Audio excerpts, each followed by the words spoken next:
नमस्कार दोस्तों, कैसे हैं आप सब? उम्मीद करती हूँ कि आप सब बहुत अच्छे होंगे और ये बताने के लिए नीचे कमेंट बॉक्स में श्री हरि विष्णु ज़रूर लिखें। आज हम बात करते हैं एकादशी व्रत कब है 2024 में, यानी पुत्रदा एकादशी कब है?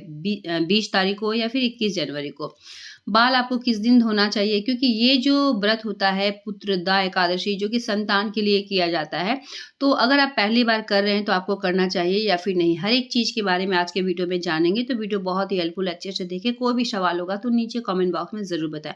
मैं कोशिश करूँगी कि जल्दी से जल्दी मैं रिप्लाई दे सकूँ। अब बात करते हैं पुत्रदा एकादशी। ये जो है वो 21 तारीख को, दिन जो है वो रविवार है। और जैसे ही कोई एकादशी रविवार को होता है, तो ऐसे में बाल धोने को लेकर भी कहीं न कहीं लगा रहता है कि किस दिन बाल धोएँ, किस दिन बाल नहीं धोएँ। तो बाल जो है आप शनिवार को जो है बाल नहीं धोया जाता है, और शुक्रवार के दिन अगर बाल धोती हैं तो ऐसे में कोशिश करें कि लहसुन प्याज ना खाएँ।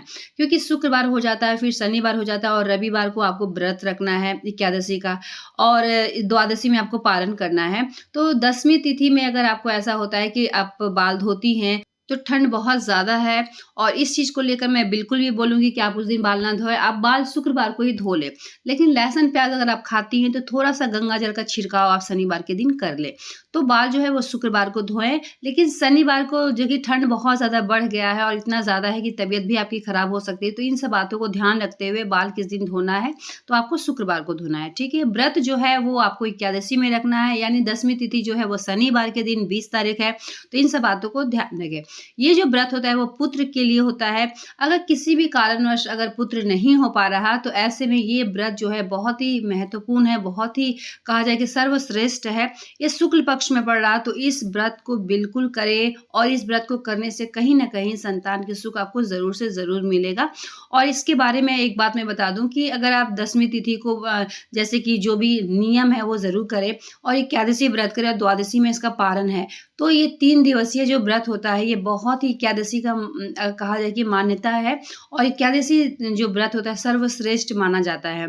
तो पुत्र के लिए अगर आप करना चाहती हैं तो ज़रूर करें, और पहली बार अगर आप करना चाहती हैं तो जैसे कि कहा जाए कि इस साल जो है वो 2 मास लगा हुआ था, यानी मलमास लगा हुआ था, तो ऐसे में व्रत जो होता है नया नहीं उठाया जाता, आपको नया व्रत नहीं करना है।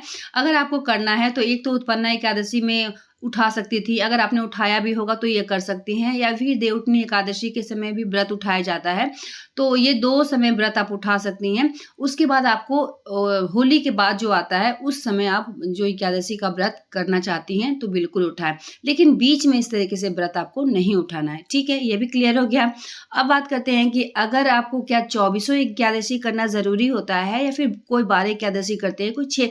देखिए अपने ऊपर है, आप कोई-कोई ऐसा होता है कि 5 एकादशी ही करते हैं, कोई-कोई ऐसे होते हैं जो 11 एकादशी करते हैं, कोई-कोई 12 एकादशी करते हैं, कोई-कोई जो है वो 24वाँ एकादशी करती है।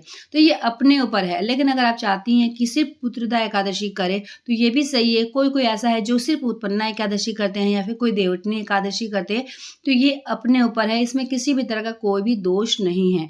तो उम्मीद करती हूँ कि पुत्रदा एकादशी जो है, इसके बारे में मैंने बताया, बाल आपको किस दिन धोना है, और ये संतान के लिए होता है, संतान की सुरक्षा के लिए होता है। विष्णु भगवान की इस दिन पूजा होता है, साथ ही माता लक्ष्मी की पूजा की जाती है। तो इन सब बातों को ध्यान रखिए। केला का पौधा है तो केले के पौधे में सुबह और शाम दोनों समय दीपक ज़रूर जलाएँ। अगर आप व्रत नहीं भी करती हैं तो भी इस दिन विष्णु भगवान का पूजन करें, और भगवान के मंदिर में सुबह-शाम दोनों समय दीपक ज़रूर से ज़रूर दिखाएँ। साथ ही अगर संतान है तो संतान की लंबी उम्र की कामना करें, प्रार्थना करें कि भगवान आपके परिवार पर, आपके बच्चे पर सदैव कृपा बरसाते रहें, और जिनकी संतान नहीं है, वो भी भगवान से प्रार्थना करें कि उनका संतान हो जाए, संतान का सुख उन्हें मिले, उनका गोद भी भर जाए।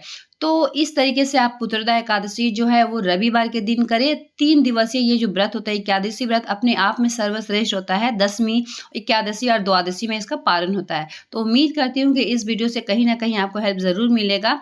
मिलते हैं एक नए वीडियो के साथ, तब तक के लिए धन्यवाद।